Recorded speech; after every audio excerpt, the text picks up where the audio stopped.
আমাদের ভিতরে সবচেয়ে দক্ষ অফিসার ইমরান। হ্যাঁ, ও দেশের বাইরে ওগুলো সব করে আসছে। দেশের বাইরে বলছে। দেশের বাইরে আউটসাইড দা সামসু সুন্দর সামনে কোপাই দিছে। উঠাও একটু ধরো।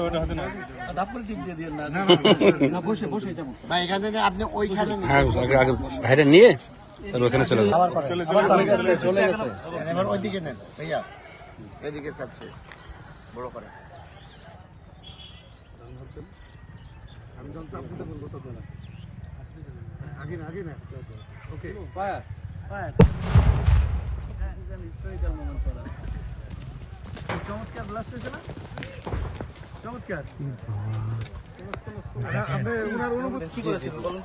এখানে আমি আসলে আমার কাছে ককটেল ছিল মোট 3টা, 2টা ছোট ছোট, একটা একটু বড়। আর এই সারের ছিল হচ্ছে 1 কেজি 900 গ্রাম পরিমাণ পাউডার এক্সপ্লোজিভ বিস্ফোরক। তো আমরা এটা আনুমানিক 1 ফিট গর্ত করে ওখানে আমরা ওটাকে লেআউট করে, আমাদের যে প্রসিডিউর আছে এই প্রসিডিউর মধ্যে আমরা লেআউট করে এটা জাস্ট আমরা মাটি দিয়ে মানে সুযোগ নাই, ঠিক আছে? এই জাতীয় জিনিস আমরা মানে আমরা তো যশোরে বসবাস করি, আমাদের কাছে সবকিছু হাতের কাছে করা যায়।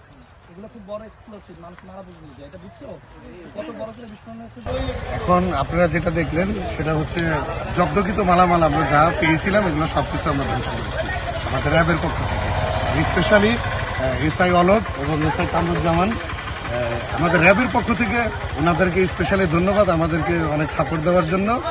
আর ইনশাল্লাহ আমরা এই রিপোর্টটা যত দ্রুত সম্ভব ওনাদেরকে দেব, যাতে আপনার সঠিক জাস্টিসটা আপনার জাজ করতে পারে এবং আসামি যদি অপরাধী হয়ে থাকে সেটাকে তারা পানিশ